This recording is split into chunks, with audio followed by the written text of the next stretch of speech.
Será que essa correção já acabou ou o mercado ainda vai buscar essa liquidez deixada para trás para depois subir novamente? Eu vou analisar em detalhes o gráfico diário do Bitcoin, Ethereum, Solana e no final do vídeo eu estou deixando a cereja do bolo de uma divergência que eu estou vendo aqui nas taxas de financiamentos da Binance, onde a gente sabe que a maioria dos traders de varejo operam, e Hyperliquid, que é onde as baleias operam.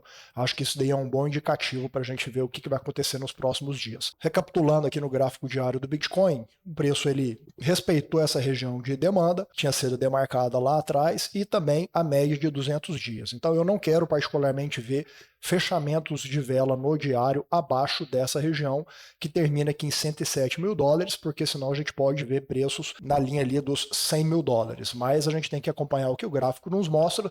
Eu não vejo sentido pensar em eventualmente vender esse mercado depois de um evento de liquidação tão grande. E um ponto muito positivo que eu estou vendo aqui no gráfico diário é essa divergência entre o preço e o RSI. Então, recapitulando, quando a gente tem divergência entre preço e osciladores, significa que o movimento em questão, que no caso era um movimento de baixa, perdeu muita força e a tendência é que haja recuperação. Então essa divergência no diário é muito relevante depois desse movimento de consolidação. O preço está tocando aqui agora a média de 50 dias e logo acima a média de 20 dias, então é de se esperar algum nível de resistência aqui nessa região, e quando ele fez esse movimento de alta, a gente pode ver que foram deixadas aqui, foi deixado um fundo duplo. Então, eventualmente, que coincide com a 0,618 de Fibonacci, se a gente buscar da mínima dessa sombra até a máxima desse movimento. Então, não está descartada uma eventual captura de liquidez aqui nessa região dos 110 mil dólares para o preço voltar a subir novamente, mas só o mercado vai nos dizer, e é por isso que eu tenho feito compras de preço médio aqui nessa região, colocando meu stop aqui embaixo. Se eventualmente o preço perder essa linha de resistência, essa linha de tendência de alta do RSI no diário, então muito provavelmente a gente pode ver sim essa captura de liquidez. Nada indica no momento que isso vai acontecer. Eu acho que nas próximas horas é importante os compradores conseguirem ganhar a faixa aqui dos 50 do RSI para mostrarem definitivamente que estão no controle do mercado. Lembrando que hoje esse vídeo está sendo gravado numa segunda-feira, dia 13, e é feriado bancário no dos Estados Unidos, então eventualmente essa consolidação pode permanecer até amanhã. Então o gráfico do Bitcoin é isso que a gente está vendo aqui, essa divergência muito relevante. Estamos acompanhando e eu tenho feito sim posições de compra de preço médio ao longo desse movimento de alta. Vamos agora para o gráfico do Ethereum. O gráfico do Ethereum ele está bonito e para mim está até mais bonito do que o do Bitcoin. Então o Ethereum ele chegou aqui nessa região de demanda, na casa dos 3.500 dólares.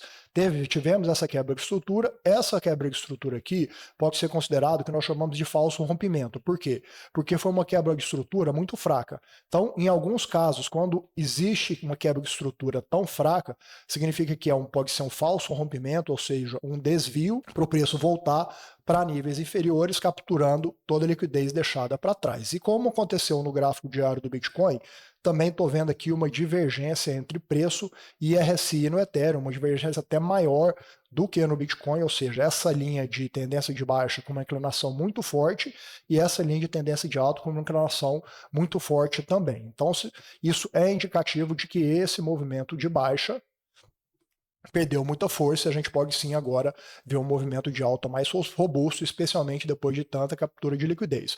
O preço como o Bitcoin está chegando aqui nas médias de 20 e 50 dias, e aqui a gente também tem uma resistência que foi testada várias vezes, foi quebrado e agora era um suporte e agora tende a se tornar uma resistência. E vamos aguardar o que o preço vai fazer. Os compradores estão muito próximos de retomarem a faixa de 50 do RSI, o que é importante, e aparentemente aqui embaixo está sendo criado um Fair Value Gap no diário, ou seja, esse espaço aqui entre o fechamento dessa vela e o fechamento dessa outra vela. Então, eventualmente, se o Bitcoin resolver capturar um pouco mais de liquidez abaixo, eu entendo que uma captura de liquidez do RSI, do Ethereum nesse Fair Value Gap seria também um bom sinal para o preço voltar a romper com força. E também Solana. Solana também, para mim, está um gráfico bonito. Podemos ver também essa divergência de preço e RSI no diário, apesar de que esse tipo de divergência é um pouco mais fraco que a gente viu tanto no Bitcoin quanto no Ethereum. No Bitcoin e no Ethereum, a gente viu uma linha de tendência de baixo nos preços e uma linha de tendência de alto no RSI. Na Solana, a gente pode ver uma linha de tendência de baixo no preço e uma linha de tendência de baixo também no RSI. Só que a inclinação dessa linha de tendência de baixa no preço é muito maior do que a inclinação dessa linha do RSI, ou seja, é um nível de divergência. Existem 3 divergências entre preço e RSI, essa é a mais fraca e é uma delas, eu não vou detalhar as outras para não ficar um vídeo muito longo.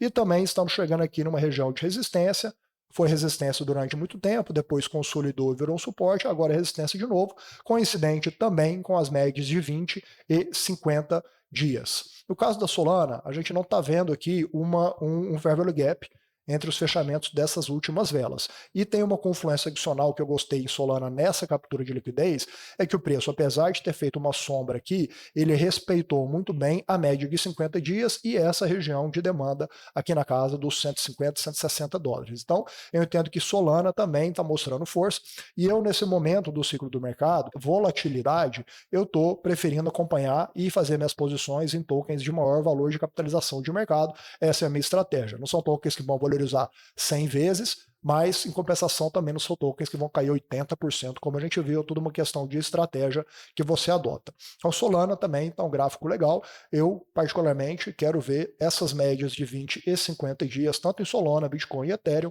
serem rompidas para a gente poder ter mais confiança que agora a gente vai buscar novas máximas históricas no Bitcoin e novas máximas também Ethereum e Solana.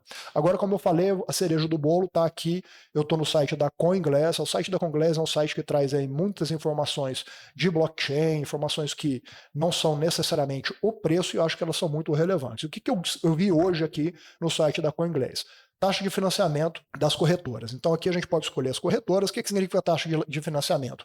Basicamente é a taxa de juros que a corretora cobra para você fazer uma posição alavancada. Então a taxa de juros negativa, que no caso aqui a gente está na Binance, significa que os traders da Binance estão operando mais em short. Tá? Ou seja, se você entra com long, você recebe para fazer uma posição alavancada hoje na Binance.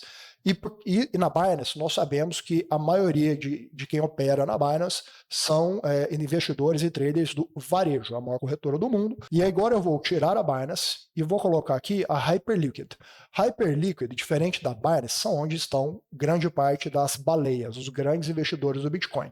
E olha aqui, na Hyperliquid, a taxa de juros de financiamento do Bitcoin está positiva, ou seja, as baleias que operam na Hyperliquid estão mais posicionadas em long.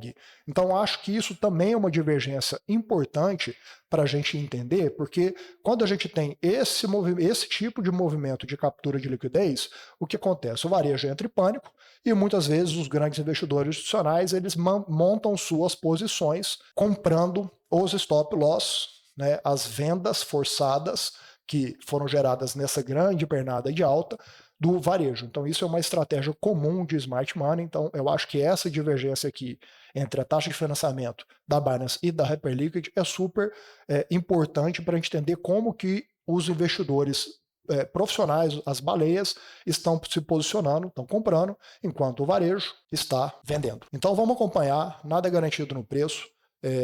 O gráfico de 4 horas aqui, ele está tendo uma consolidação e também se romper aqui a média de 200 períodos no gráfico de 4 horas é muito importante. Então, minha estratégia, na verdade, tem sido feita DCA.